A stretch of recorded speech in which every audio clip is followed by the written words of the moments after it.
Assalamualaikum warahmatullahi wabarakatuh. Sahabat Yampi, jumpa lagi dengan catatan RSZ. Kali ini kita kehadiran seorang pelopor dari wilayah Jakarta Utara. Beliau adalah seorang wira swasta dan juga pelopor urban farming. Kita sapa aja sekalian ya. Selamat siang Pak Dani. Selamat siang Bu. Pak Dani Arwanto. Beliau adalah wira swasta pelopor urban farming, juga ketua Komite Anggur Jakarta Utara, dan juga ketua kelompok tani Gang Hijau Cemara dan ketua Bank Sampah Cemara. Sebagai pelopor urban farming, penghargaan yang telah diperoleh tahun 2017, juga penghargaan Kalpataru Provinsi tahun 2022 dan Kalpataru Nasional tahun 2023. Pak Dani mengawali dengan tanaman anggur ya. Kan banyak ini Pak komoditas hortikultura. Kenapa Bapak menetapkan atau memilih anggur? Barangkali ini cukup menarik ya, karena orang Jakarta biasanya kan anggurnya ada di supermarket gitu ya Pak. Betul. Iya silakan Pak. Iya. Terima kasih Bu Susi, Bu. Ya, alhamdulillah gitu ya. Karena kenapa saya harus mengembangkan anggur di Jakarta? Karena yang pertama, anggur itu sangat sulit untuk dipelajari. Tapi ketika kita sudah menguasainya dari anggur, tapi nanti ke tanaman lain akan mudah juga di situ. Yang kedua, anggur punya daya tarik untuk kita sama-sama belajar untuk pertanian. Seperti itu. Dari mulai pengolahan media tanam, terus pembibitan, perawatan, terus panen, perawatan pasca panen, dan lain sebagainya seperti itu. Nah itu nanti jadi potensi kita untuk dikembangkan di pertanian perkotaan, apalagi kalau kita punya lahan yang luas. Kalau secara budidaya ya Pak ya, kalau hortikultura kan hampir sama ya. Cara pengembangannya. Nah, tentunya pasti ada sesuatu yang membuat Bapak memilih anggur, dan juga berapa lama sudah Bapak menggelutinya Pak? Pertama ya, kalau anggur itu kalau menurut saya gitu ya, karena sekali panen, kalau kita rawat dengan sebaik-baiknya, dia umurnya itu bisa puluhan sampai ratusan tahun. Jadi sekali tanam. Sekali itu. Ya tinggal nanti kita bagaimana cara merawatnya.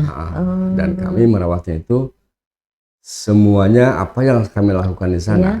Ada ikan, ada tanaman. Jadi rumahnya dulu yang kita rawat. Otomatis nanti penghuninya pun akan sehat, akan baik pertumbuhannya. Oh jadi Bapak ini selain anggur ada juga yang lain ya? Ada di situ. Ada hidroponik, ada perikanan juga, sampai ke UMKM. Berarti hidroponik dan anggur ini terpisah ya Pak ya? Terpisah. Jadi jenis tanamannya juga beda ya? Iya. Nah kali ini mungkin anggur lebih menarik, karena ini kan termasuk buah-buahan elit gitu ya Pak ya? Buah-buahan yang dulunya harga selangit, tapi dengan komunitas kita mengembangkan anggur di Indonesia. Ya, alhamdulillah saat ini harga anggur jadi murah. Ya kan? Terus bibitnya gimana Pak? Benihnya untuk bibit gitu, benih itu kita kembangkan sendiri dari teman-teman komunitas dan mereka ada beberapa varian yang kita kembangkan dan tetap awalnya di bawahnya itu bisa dengan teknik, bisa dengan okulasi, dengan stek, dengan sambung pucuk, sambung sisip dan sebagainya. Nah yang dikembangkan nih yang kita sambung pucuk itu ya? Sambung pucuk sama sambung sisip. Nah itu dari hasil memang ini ya Pak ya, dari hasil produksinya maupun lamanya panen beda? Beda, tergantung media tanam sama cuaca. Dari situ. Kalau cuaca kita di daerah yang dingin mungkin agak lama untuk pematangannya. Kalau di tempat panas ya mungkin agak cepat juga untuk cepat. Selama ini untuk perbanyakan ini menurut Bapak sambung pucuk sama sisip ini yang ini efektif gitu ya Pak ya? Ya efektif. Yang pertama kita menumbuhkan dulu rostok bawahnya dulu, nanti baru disambung dengan entres pilihan-pilihan yang yang sudah bisa dikembangkan dan berbuah di Indonesia. Selama ini Bapak dari mana untuk atasnya ini? Batang atasnya? Dari Jepang, Ukraina, lalu Amerika juga ada. Ada berapa varietas, di Pak? tempat kami hampir ada 32 jenis anggur yang sudah berbuah. Yang sudah berbuah dan cocok. Mungkin sudah adaptasi ya, Pak, barangkali ya? Sudah adaptasi. Di dan Indonesia. Itu juga ada macam-macam ragam rasa juga. Ada rasa mangga, ada rasa jambu, gitu. Terus ada anggur biasa juga. Kok bisa ada rasa mangga ya, Pak? Iya. Asalnya berarti dari luar atau dari luar, dari Ukraina. Dia punya teksturnya itu aroma mangga, kueni gitu ya kan. Kueni ya. Itu jenisnya kayak ini kan ada Jupiter di sini. Ini ada Jupiter. Jupiter. Ada. Yang ini Pak, Jupiter. Ini JF ini ya. Jupiter itu aromanya seperti mangga. Terus ada Dixon juga, rasa jambu. Terus ada yang lainnya juga masih ada lain. Tamaki dan kalau best seller yang mana? Best seller kebanyakan sih Jupiter ya, karena emang meskipun dia beda sama dengan lain, lain buahnya kecil, agak kecil ya kan dibanding buah-buah anggur yang biasa di tapi rasanya beda. Gitu. Jadi rata-rata ini berbuah tadi 4 bulan itu ya Pak ya? 6 bulan sudah bisa berbuah, tergantung kondisi perawatan sama cuaca ya. Bapak kalau menanam dari berapa tadi varietasnya? 36 varietas yang Bapak tanam semua ataukah? Tanam semua. Atau yang menonjol aja? Enggak. Atau yang dominan? Semua. Tanam semua. Dan masih banyak lagi sih Bu, yang memang jenis-jenis baru yang keluar dari teman-teman dari komunitas itu ya kan, mengeluarkan varian-varian baru yang memang bisa menjadi satu daya tarik untuk pengembangan anggur di Indonesia. Di Indonesia. Dari sekian varian, kecuali Bapak nanti ini dijadikan tempat penelitian ya. Mungkin varietas yang sekian banyak Bapak tanam semua. Tapi ini kan ada nilai ekonominya, Bapak tidak memikirkan situ. Atau semua aja karena semua disenengin juga oleh konsumen.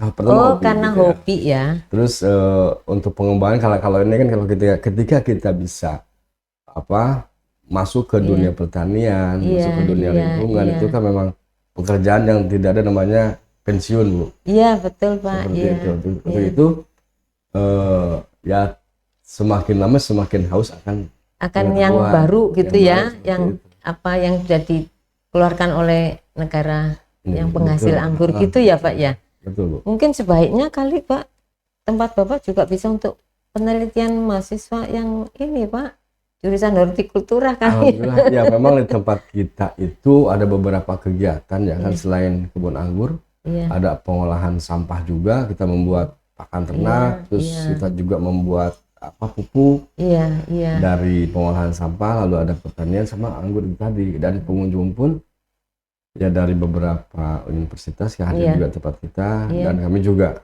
berkolaborasi dengan pemerintah dalam hal ini kan pertanian ya. Lalu kami juga menggandeng dunia pendidikan juga untuk sama-sama mengembangkan pertanian di lingkungan gitu ya, pendidikan. Kalau satu pohon ini hasilnya berapa kilo Pak? Satu pohon itu kalau kita sudah stabil untuk batang bawahnya itu ya kan bisa ya hampir ya bisa 50 kilo masih bisa. Satu pohon 50 kilo. Dan ini menurut Bapak tadi kan bisa terus berbuah sampai tua gitu ya, artinya satu pohon itu. Semakin banyak, semakin besar batang bawah, semakin kuat dan memang untuk produktif gitu. Semakin produktif untuk menghantarkan nutrisi ke buah. Oh jadi ini sangat ditentukan oleh itunya batang bawahnya itu batang ya. Bawah sama media tanamnya. Dari sekian jenis tadi itu dijualnya gimana Pak?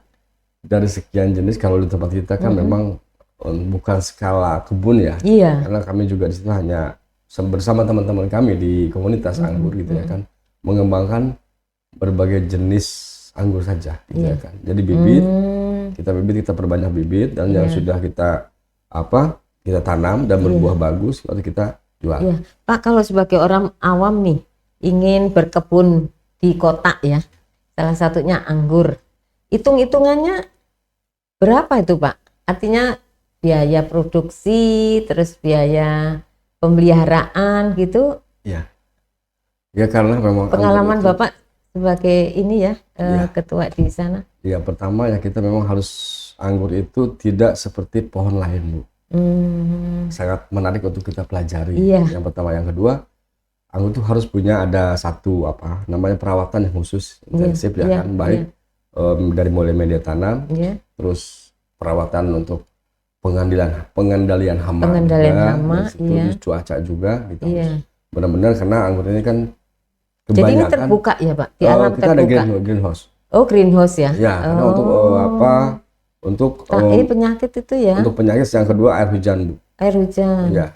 Oh, kalau makin banyak hujan dia kurang bagus. Kurang bagus karena asamnya di bawah itu media tanam, jadi asamnya memang agak stabil, tapi itu pun tidak mati juga sih. Maksudnya kan kalau ketika kita bisa merawatnya dan memperlakukan tanaman itu dan menjaga dengan fungisida dan insektisida yang bagus. Iya. Oh, jadi ini kalau anggur kita sebaiknya menanam di greenhouse ya Pak ya, sebaiknya jangan di alam terbuka. Karena kan kita ceritanya nih lahan terbatas nih ya. Kecuali kalau di perkebunan gitu ya Pak ya. Yang memang tadi tuh iklimnya sangat menentukan terjadinya perkembangan anggur ya Pak. Betul. Ya kebanyakan sih memang seperti itu, kita pakai greenhouse ya. Kalau di luar itu kita beruntungnya itu ketika ada musim kemarau ya kan, ada curah hujannya agak rendah. Nah kami di utara itu kan curah hujan agak rendah ya. Rendah ya. Beda Panas dengan kan di Bogor, sana Pak. Iya gitu. betul. Jadi kami punya keuntungan tadi curah hujan rendah, tapi ketika ada hujan pun kita maksudnya bisa untuk mengatasi dengan cara ya melakukan pengganti aja dulu. Jadi pengembangan batang dulu. Nanti ketika panas bagus baru kita rencanakan untuk pembuahan. Karena semua ini bisa direncanakan pembuahan. Oh, Pak, apakah ini kegiatan pembibitan ya anggur ini tadi dilakukan per berapa? Artinya setiap hari kah untuk melakukan pembibitan atau sebulan sekali atau gimana? Kalau pembibitan ketika ada kesempatan ya kita bibitkan. Dan itu dikelola oleh kelompok kah? Kelompok. Dari kelompok kami memang yang ngelola pembibitan khusus untuk pengembangan seperti itu. Ada berapa Pak anggotanya di kelompok anggur ini? Di kelompok tani kami ada 32 orang ya kan, tapi berbagai jenis tanaman dan kegiatan usaha gitu. Oh, jadi yang khusus anggur berapa? Anggur ada agak banyak, ada 5 orang lah, seperti itu. Dan selama ini Bapak jual bibit juga kah? Jual bibit, terus perawatan, lalu edukasi. Terus, ini kalau orang mau ke tempat Bapak terus beli batang ini boleh? Maksudnya dijual bibitnya? Boleh, tapi kalau kami kan di sini ketika orang jual itu beli gitu ya, beli anggur apalagi untuk skala besar, kami jarang sekali langsung memberikan karena kita cek dulu lokasinya. Iya. Cek sesuai enggak gitu ya dengan lokasi anggur yang atau juga apakah lokasi ini menentukan juga jenisnya, varietasnya? Enggak juga, karena memang dari kami jenis anggur itu ya insya Allah berbuah sih. Kalau misalkan sesuai dengan tempatnya gitu ya kan, seperti itu. Iya. Menurut Bapak kalau di Indonesia nih ya, pulau-pulau kan terdiri dari pulau-pulau terus provinsi, menurut Bapak yang ideal menanam anggur ini di daerah mana Pak? Sebenarnya sih semua juga bisa sih Bu. Cuman hanya untuk mengatur kadar hujan, cuaca saja sih yang kita atur untuk penanamannya tadi. Untuk masa pembuahannya kita atur. Seperti itu. Contohnya seperti ini Pak, kalau mangga itu kan orang langsung Probolinggo gitu ya. Nah anggur menurut Bapak mana ini? Kalau bicara anggur Probolinggo juga. Iya, padahal Bali juga ada. Padahal ada di tempat lain gitu. Maksudnya selain Probolinggo, Bali, menurut Bapak di mana ini yang? Di Bandung juga ada. Bandung bisa ya? Di Bandung bisa, di daerah Jawa Barat ya. Di Sulawesi, apalagi di di daerah-daerah panas Merauke gitu ya, iya, panas. ya, daerah panas, Papua gitu Papua ya. bisa.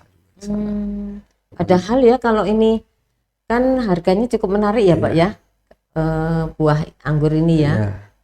Bisa ditanam di daerah-daerah itu kan sebetulnya bisa. ini meningkatkan ekonomi Sangat ini bisa, ya Pak, masyarakatnya. Iya. Mungkin perlu diedukasi kali ya Pak ya. Perlu, itu sangat perlu karena dengan belajar anggur gitu kan, insya Allah nanti untuk tanaman lain bisa kita pelajari. Itu bisa kita ikuti, maksudnya diimplementasikan dengan tanaman lain pun bisa. Tanaman lain bisa. Baik dari anggur ke melon, dari anggur ke apa namanya, ke tanaman-tanaman kayak mangga, jambu dan lain sebagainya. Itu bisa gitu ya kan. Iya.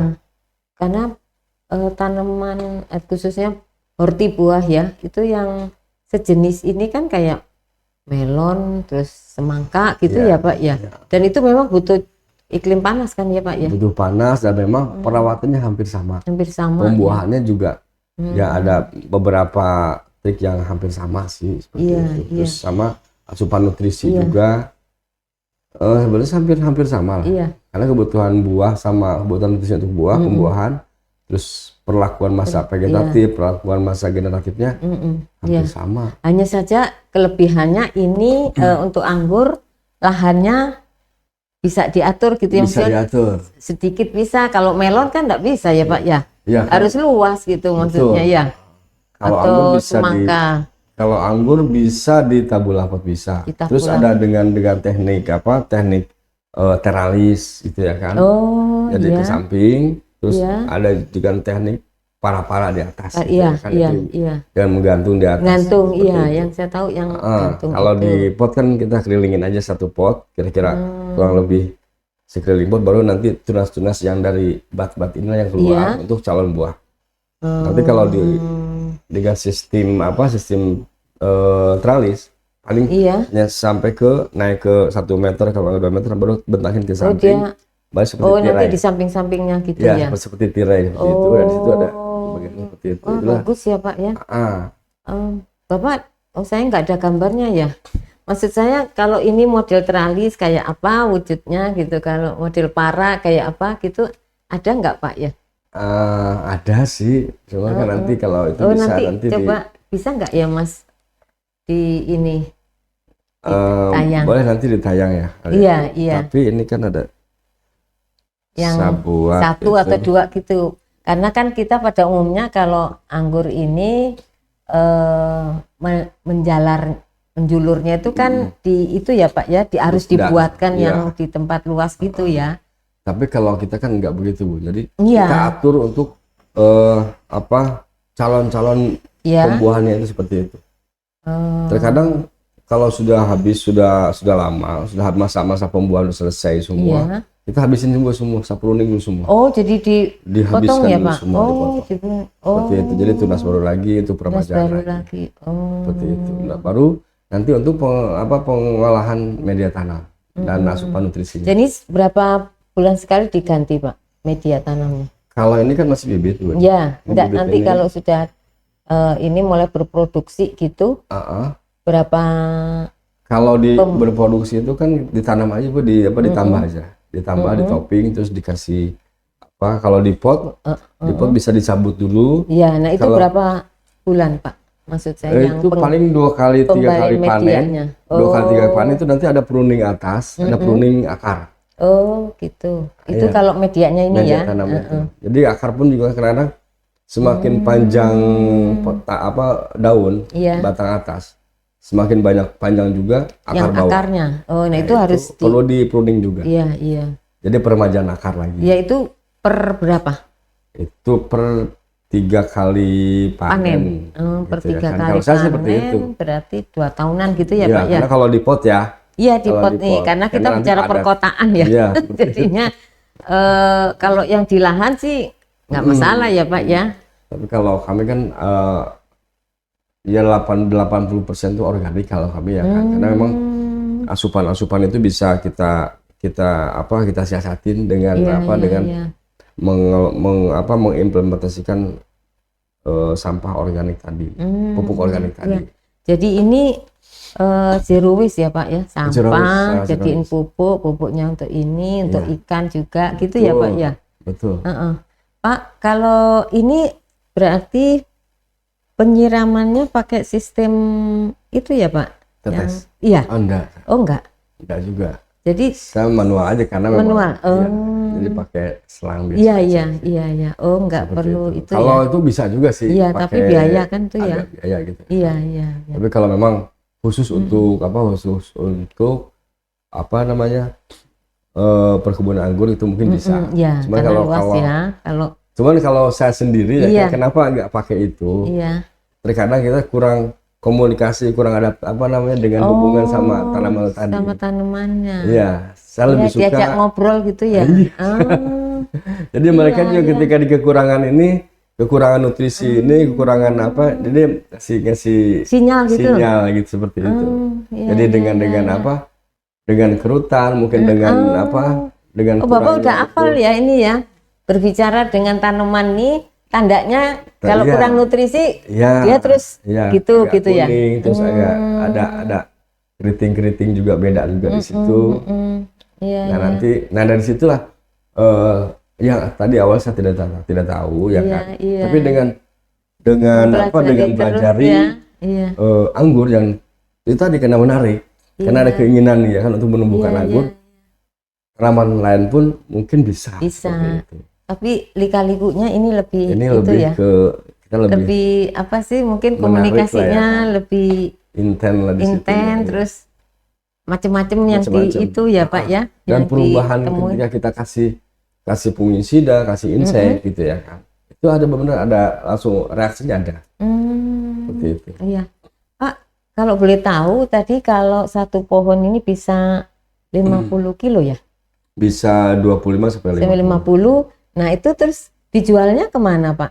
Kalau di tempat kami memang tempat edukasi ya. Jadi terkadang bukan perkebunan luas. Jadi kadang-kadang pengunjung minta untuk petik timbang saja. Gitu. Dan itu seandainya nih ada yang mau semua gitu nggak apa-apa ya? Nggak dibatasin ya? Enggak. Oh iya. Kalau kita lagi ada apa namanya pas lagi ada pembuahan bagus karena serentak gitu ya kan kalau pembuahan itu. Ada berapa pohon Pak? Ada berapa batang? Di tempat kami yang sudah itu hampir ada 35-an lah. 35 karena emang batang. Di lokasi itu kan satu RW itu sudah setiap gang ada anggur. Oh, ada anggur. Iya. Oh, jadi bisa saling ini ya Pak ya, di sini kosong. Iya. Bisa ini dulu gitu ya, ke tetangganya. Oh, iya. Jadi memang kami juga dulu anggur itu untuk pengembangannya gitu ya kan dulu anggur itu sangat mahal gitu ya kan. Kalau bisa anggur itu seperti terong, coba cabai bawang seperti yang itu bisa ya dibeli oleh masyarakat ya. Sekarang berapa Pak per kilo? Petik timbang itu. Petik timbang harus 60 sampai 90.000. 60 sampai 90.000 itu apakah tergantung dari varietasnya? Varietas ya. Iya, sangat tergantung ya. Pokoknya yang 90 varietas apa gitu. 60 yang varietas apa gitu ya Pak? Betul. Iya. Umumnya dari mana Pak yang datang ke sana? Apakah Jakarta Utara saja ataukah ada teman-teman yang dari wilayah lain gitu? Kalau yang pengunjung biasanya kan kalau nggak perlu pejabat juga bisa ke sana juga kan sering juga kan. Iya. Terus apa teman-teman penggiat lingkungan lalu ya ibu-ibu PKK. Terus dari dunia pendidikan juga. Iya.